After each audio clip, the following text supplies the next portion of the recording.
Good morning, everyone.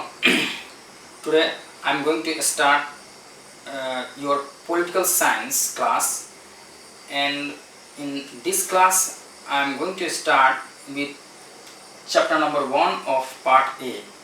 But before I go into the chapter, let me give you a brief idea regarding your syllabus. HS first year syllabus is actually divided between two parts, part A and part B, and part A consists of 10 chapters and part B consists of 10 chapters. So total you have 20 chapters in HS first year, and part A is constitution. That means in part A you are going to read about the Constitution of India and the various things which are included in the constitutions, like executive, legislature, judiciary, federalisms, local government. This you will get in part A. And in part B is basically political theory. In political theory you will also get the various concept of political science, like rights, freedom, justice, equality, and you will also get at last you will get to know about secularism, nationalism, citizenship, and so the entire syllabus of your political science, as I said, it is divided into 20 chapters. So in today's class I am going to start with chapter number 1 of your political science, and I will be starting with part A. In part A, actually I will start with the making of the constitutions. Your chapter name is making of the constitutions, why and how. So in this chapter we will at first learn what is the meaning of constitutions, and then we will discuss the various definitions given by different writers on the view of constitutions. And since today is the first class, so I will conclude my today's discussions with the first basic features of the constitutions. So let us start your class. Constitution, actually this term constitution, as you can see in the blackboard, this term constitution actually it came from the Latin word constitutionary, and in Latin term constitutionary means to set up, to establish, or to form. So in other words we can say that constitution means a set of laws and customs which are accepted by the people in a state. मतलब हम लोग दूसरे शब्द में बोल सकते हैं कि constitution वो है जो आम आदमी अपने जीवन में जो customs और जो laws प्रैक्टिस करते हैं, जो उसको एक्सेप्ट कर लेते हैं, उसी को बोलते हैं constitutions. So now what is the meaning of laws and customs? In Hindi, actually in Hindi laws means एक तरह से बोलते हैं कानून बोलते हैं, ठीक है, and customs means long standing practices, मतलब जो हम लोग प्रैक्टिस बहुत दिनों से पहले से करते आ रहे हैं, जो रूल्स एंड रेगुलेशन को जो हम लोग पहले से मानते आ रहे हैं और उस रूल्स एंड रेगुलेशन को अभी भी हम लोग फ्लो कर रहे हैं, उसी को बोलते हैं customs. So as I said, constitution means a set of laws and customs which are accepted by the people in a state. मतलब हम लोग जब एक स्टेट में रहते हैं और एक laws और एक customs को जब हम लोग मानने लगते हैं, जब उसको हम accept कर लेते हैं, तो उसी को बोलते हैं constitutions. In other words, we can say that actually constitution also discusses about the various structures of the government. That means to run a state, एक राज्य को और एक स्टेट को चलाने के लिए एक कॉन्स्टिट्यूशन का ज़रूरत होता है, और वो कॉन्स्टिट्यूशन का इसलिए ज़रूरत होता है because ultimately the government will run the state. So how the government will form, now how the government will form, that means what will be the structure of the government and how many members will form the government. That means what will be the composition of the government, as well as how the powers of the how the powers will be distributed among the government. That all things will be decided according to the constitution. So you can understand the importance of constitutions. What is the importance of constitutions? So we can say that constitution actually determines the structure of the government, the composition of the government, as well as the powers of the government. That means how the powers of the government will be distributed, and it also indicates the relationship between the state and the government. That means how the relationship will be established between the state and the government. And the constitution actually it also decides the limitations on the powers of the government. That means the power which the governments have, what will be the limitations of the governmental power. All things actually it will be decided by the constitutions. Now let us come to the definition of constitutions. Different writers have given different meaning to the term constitutions, but here I have written only one writer's definitions of constitution, that is given by Gilchrist. According to Gilchrist, the constitution means the body of rules and laws. As I already said that the constitution is what? It is a set of rules. So when 2-3 rules combine together, it forms a constitution. Moreover, Gilchrist, in his writing, he says that constitution is may be written or unwritten.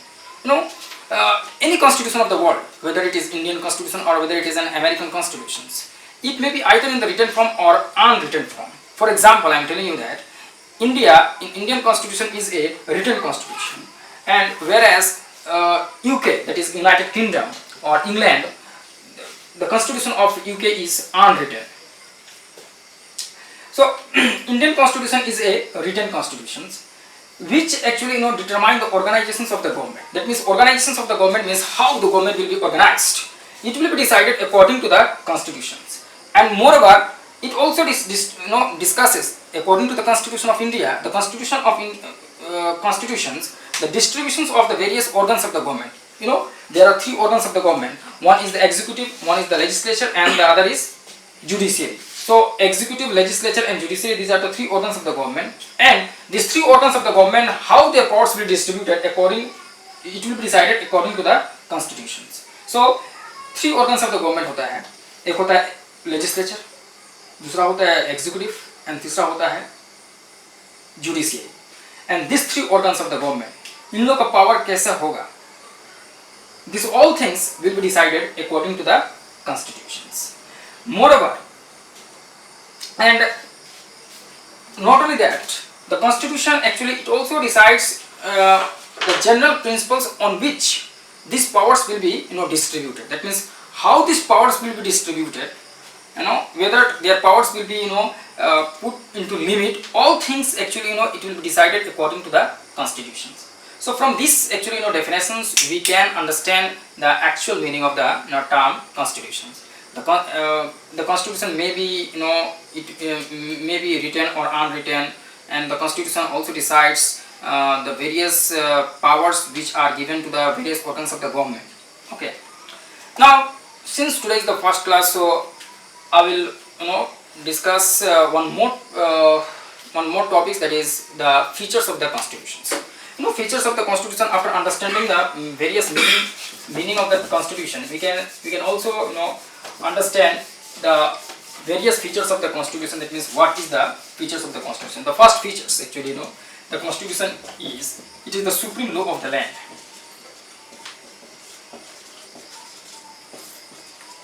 Now what does it mean? What is the meaning of the supreme law of the land? Supreme law of the land means the constitution actually it is the supreme among all the things which are included in the state. Like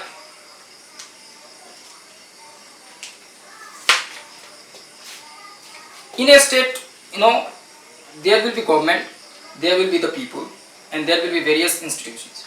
So the constitution will always be given the utmost positions in a state. That means the entire things, state, people or organizations, anything will be run according to the constitution. And since each and everything will be running according to the constitution it is said that the constitution will always be it will be supreme. Okay. So the first features of the constitution is, it is the supreme law of the land. The secondly the second features of the constitution is, the constitution is not static. Now what does it mean? Static means एक अस्थायी जगह में बैठे रहना. Suppose this board, it is now in the static positions, okay? And if I remove it from here, from this place to another place, we can say that it is flexible now, okay? So the constitution, in the same way, the constitution is also not static. Why the constitution, we are telling that the constitution is not static? We are telling that because the constitution, any constitution of the world, whether it is an Indian constitution or whether it is an American constitution or any other countries constitutions, it can be it can be changed according to the circumstances. So any constitution of the world, they are not static. That means they can be changed or they can be amended according to the changing circumstances.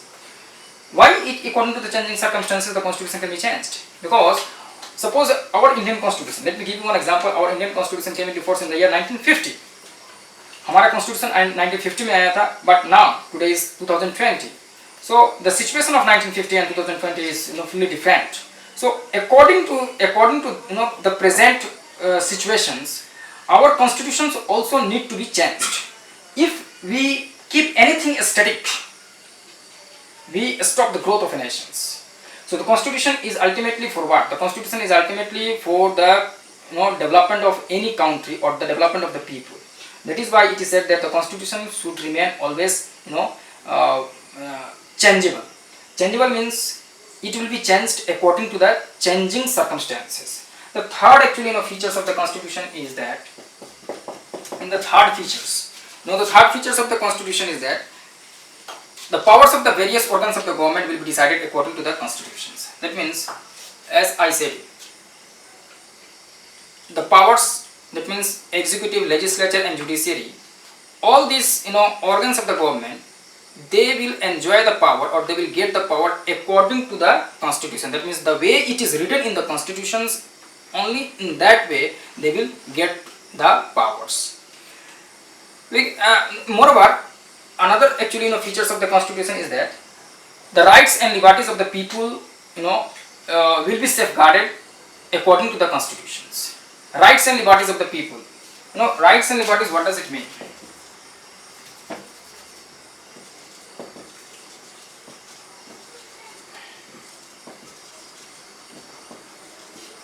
Rights and liberties. Why I am talking about rights and liberties, these are very important. Before our constitution came into being, our Indian constitution came into force in the year 1915. Before our constitution came into being, we are under the colonial rule, and when we were living under the colonial rule, the people of India were not being treated equally. They were not enjoying equal rights, or even they were not enjoying liberty. So after the constitution, when the constitution of India came into being, all the peoples of India, they were being treated equally. All the peoples were enjoying equal freedom or even liberty, rights. So all these things, that means rights means अधिकार, liberty means होता है आज़ादी. So जितने भी चीज़ हैं, ये सब हम लोग को जो मिल रहा है, ये सब मिल रहा है because of the constitution. So presently actually we are enjoying our rights. We are enjoying according to the constitutions. If there will be no constitutions, then our rights, this will not be in the safe zone. So why we are enjoying liberty, equality or rights, these all we are enjoying because of the constitution. So these are actually in short the basic features of the constitutions. So in today's class I have discussed only three topics. The first actually I have started with the meaning of the constitutions, and then I have discussed the definitions of the constitutions, and I have concluded with the basic features of the constitutions. In these three topics, if you have any doubt, then you are free to ask me. Thank you.